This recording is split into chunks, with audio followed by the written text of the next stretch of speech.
What's going on, folks? Will here, again for Demand the Truth. Wanted to tell you guys a quick story. Got some videos that'll probably come to follow, so check for those. Check my YouTube channel, YouTube/Demand the Truth. Patreon/Demand the Truth. Instagram Demand the Truth. I'm on Twitter at Will_Turbit, TURBITT.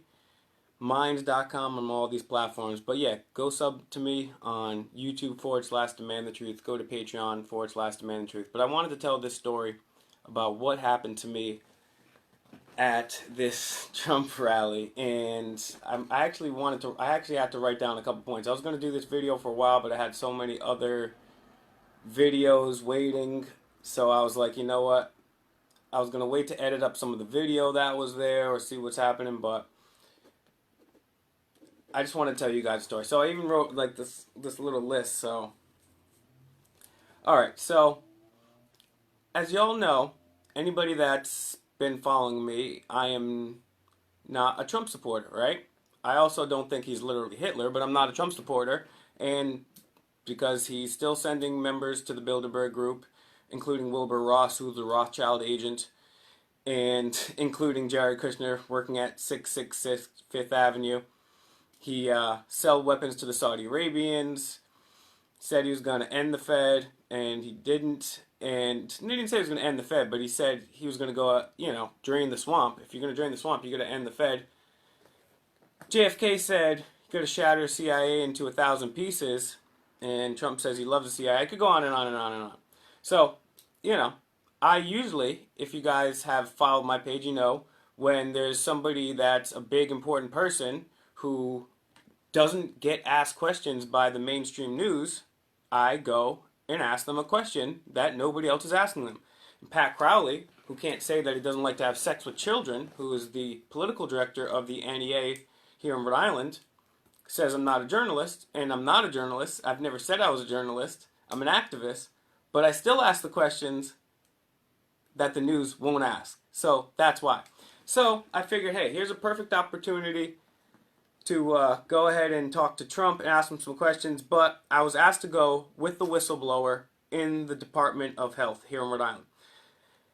Anybody that doesn't know, there is a whistleblower in the Department of Health. It's confirmed, and there's audio, there's documentation, and it's caused they covered up some, I have to laugh because otherwise I'll cry. They covered up some sexual assault, even covered in the Providence Journal. I've covered this all before in a video before, a couple videos, including crosses being scratched or carved into people.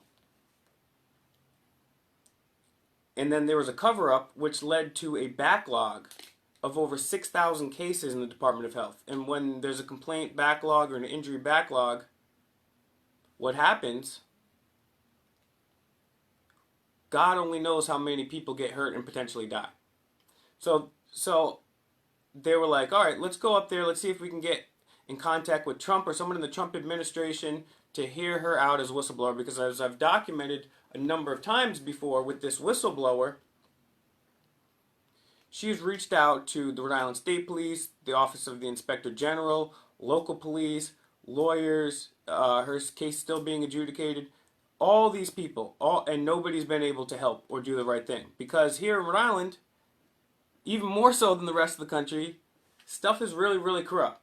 So, instead of me going to hit Trump with one of the tough questions that I've been wanting to ask him about, why are you sending Wilbur Ross from the Rothschilds to Bilderberg? What are you doing at a real white supremacist event created by the British royal family, Dutch royal family, the Rockefellers, and 2 Nazis? So, that's pretty racist.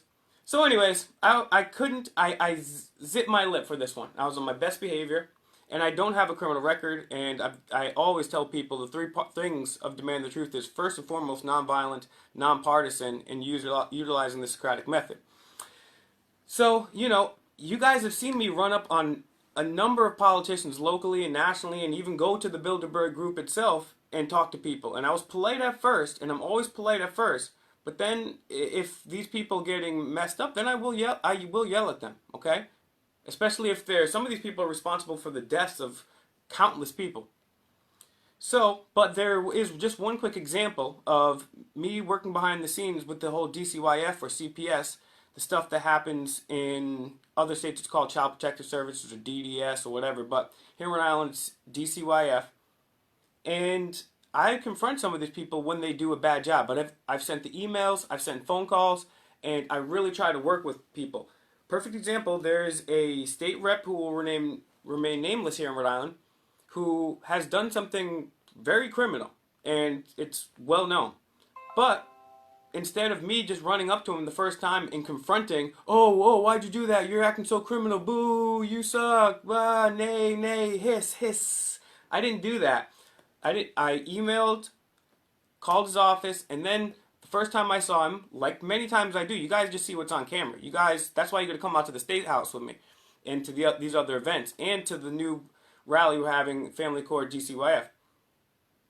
But without my camera, walked up, talked to him with one of the mothers and grandmothers of people that have been negatively disaffected by DCYF, and now he's helping them out. So it's better to work with somebody than just call them out. So I only call people out as a last resort. So that having been said, I was like, all right, shoot. Even though I'm no Trump fan, I'm gonna go there. I'm gonna be on my best behavior, and I was, and I'm always on good behavior. Going up there with the whistleblower. So got the tickets like a week ahead, and my boy auditing. Shout out to Auditing America. And him and I don't agree on everything, and I'm trying to get him to be a little more polite and myself a little more polite too. But he's out there. You know what I'm saying? A lot of people might criticize us, but hey, at least we're out here doing something, and we're open to criticism and feedback. So we'll take it. So these guys get out there at 1:30 in the morning. Chase Allen was out there too, in line at 1:30 in the morning, 1:30 in the morning. We get there, meet them at like 7 a.m. because I was going to meet Enrique up there. We get there, a lot of people. Then afterwards, you know, they're like throughout the day, more and more people. It was crazy. They said it was like the biggest rally that they'd ever had. It went like around the block. It was crazy.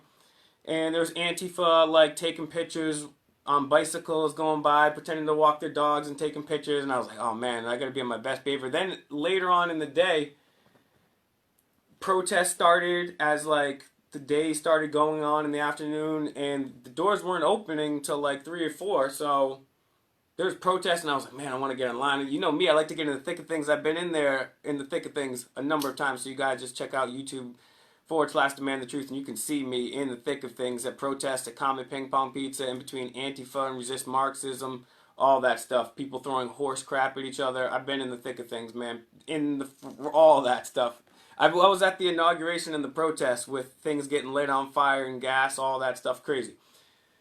So I was really, really being on my best behavior. Then the Secret Service comes, and there was a couple behind us, and the couple behind us is like, oh, we can't wear this shirt. And dude had a Q shirt on, and he was on the other side of the fence. He was like, yeah, I'm going to have to go buy another shirt. I was like, what do you mean you can't wear a shirt with Q? Which, anybody that doesn't know, it stands for the conspiracy QAnon, which they believe that President, I don't even know exactly what they believe.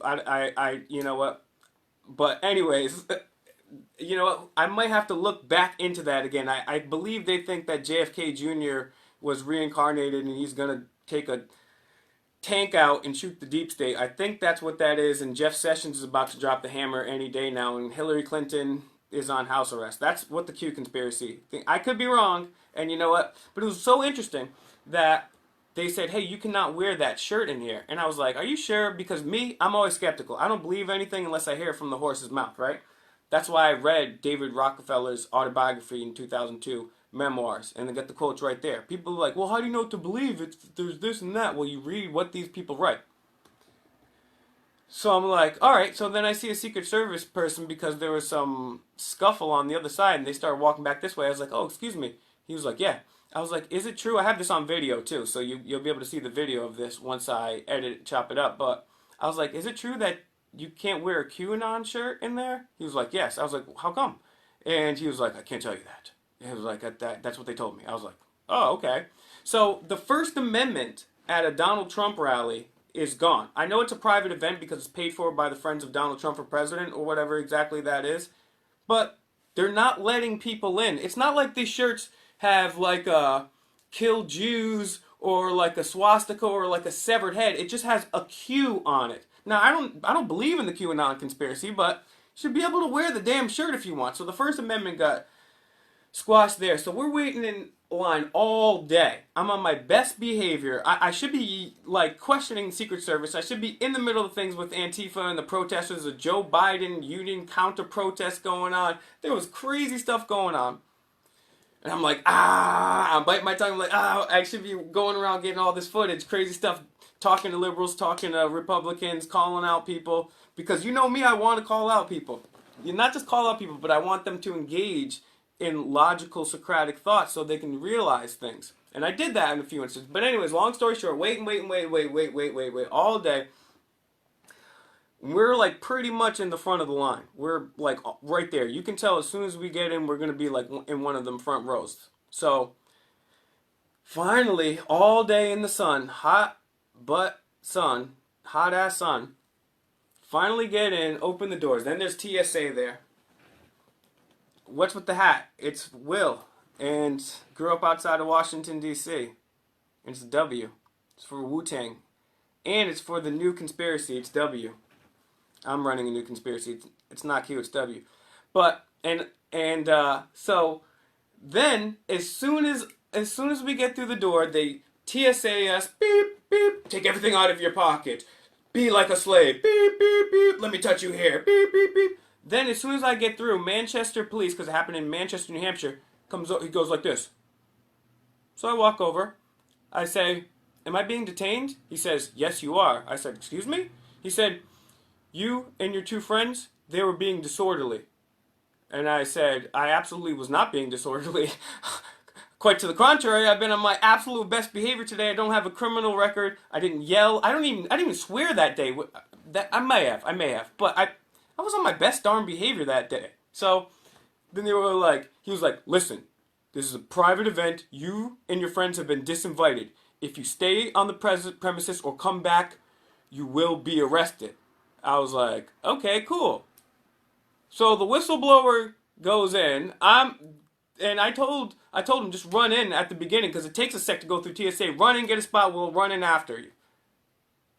Meanwhile, she don't even know that I didn't get in. I got disinvited for being disorderly. If I was disorderly, why didn't you arrest me when I was being disorderly? Because I didn't and I wasn't. So I was disinvited and I don't exactly know why. And so it took me, I was walking over and then a couple guys with, I don't know exactly what kind of guns they were. I don't know if they're AR-15s or what. I believe they were, but they come walking over and I'm like, all right, I'm out. I didn't even put it, I was just like, okay. And I just walked out. I was like, okay, great. And then there was a whole protest going afterwards. So I'm going to show you some of the footage from that, but it was really a disappointment to see that in America, at a rally for the president, that people, even his supporters, and I said at the beginning of this video, I'm not a Trump supporter, right? I've been exposing presidents for years now. But they couldn't even wear a shirt, which was a shirt in support of Donald Trump, and it wasn't even anything bad. It was just the letter Q. He said, you can't go in there. I have Secret Service admitting that. And then I got a quick interview with the Kent State gun girl. She was out there, Caitlin Bennett. She works for InfoWars, and I questioned her about Trump and the Bilderberg group. So I did get a question off. So that video will be coming out soon. But I just wanted to let you know that it was a pretty crazy day. We couldn't get in contact with the whistleblower. Now, some dude on Facebook, who I guess was running for Secretary of State, just messaged me, and he's like, hey, you should really come to this Trump rally here in Rhode Island. I'm definitely going to the next Trump rally. It's happening in like a month or so in Rhode Island. I'm going to be there and I'm going to sign up and I'm going to see. And I'm going to be on my best behavior. I might live stream the whole time. Just me in line for hours and hours and hours. Just like eating snacks, drinking coffee, falling asleep. I'll have like 19 extra batteries just so everybody in the world can see that I wasn't being disorderly, right? And I just sit there, and then we'll see if it was just a coincidence or not. Because I think, this is my theory, and I have nothing to prove this, I think that since I asked such dangerous questions to people in power. I've confronted Biden about groping children. I've confronted Hillary and Bill about being racist. Even before this stuff came out, I was yelling at them about why Bill Clinton were you flying with Epstein. I went to the heart of the power, the Bilderberg Group, and called these people out as they're arriving, filmed the cops, yelled at the cops for protecting them illegally, tried to work with them peacefully first. And you're right. So it's just absolutely crazy. I was being on my best behavior, and they don't want me in there. They don't want independent journalists. I can't believe it. I can't prove it, but I think I'm banned from Trump events. And you know darn well if I'm banned from Trump events, I'm banned from I'm banned from Clinton events too. So, and your Fourth Amendment goes out the window too. Obviously, you get that going with the TSA and just being in that place. So, I wanted to tell you guys about that. Check me out. Please, please, please help me out on Patreon. Be really helpful. I'm trying to quit my job and do this for you guys full time. Right now, I'm a server. I want to serve the folks, you people out there, and do this all the time. I do this all the time anyways. Either way, with or without your help, I'm going to be out here. Hey, if you can't donate, be a body. Help me out with information. Show up to my next DCYF rally. It's going to be the 26th of this month, 8 a.m. outside of Family Court, the Gary Judicial Complex here in Providence. Show up. Just show up. You know what I'm saying? Help with research. Help with editing videos. Do your own videos. As I always say, call, email Rhode Island General Assembly. Just Google Rhode Island General Assembly. Ask them about the missing DCYF kids. So, it was rather unfortunate that that had to happen, but it's just interesting. And I wanted to tell you guys that story because I think that's very, very important information that, hey, I'm banned. I'm disinvited for doing absolutely nothing, and QAnon supporters can't wear their shirts. I mean, you could go around there with somebody like beheading somebody and saying F, S, S, R square, B, all these swears and the C word and all this other stuff, but you can't have a Q on your shirt.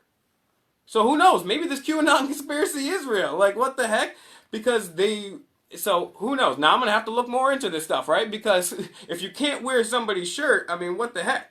So, anyways, that was my experience with the whole QAnon disinvited situation. So I'm going to go back to the one in Rhode Island. I'm going to sign up. And if I'm disinvited again, I know it won't be a coincidence. And even if I am disinvited, I'll have myself being disinvited on video. I hope you guys would all come to the Trump rally too. I will try my darndest to help get the attention of whistleblower, but if that doesn't work and I get disinvited again, I'm going to start calling out Trump about the Bilderberg Group. Like someone said in these comments, catch more bees with honey than vinegar. So I will try the honey approach first, but if that doesn't work, these mother hubbards getting some vinegar. So you folks have a good night, and just want to tell you about that. Take care.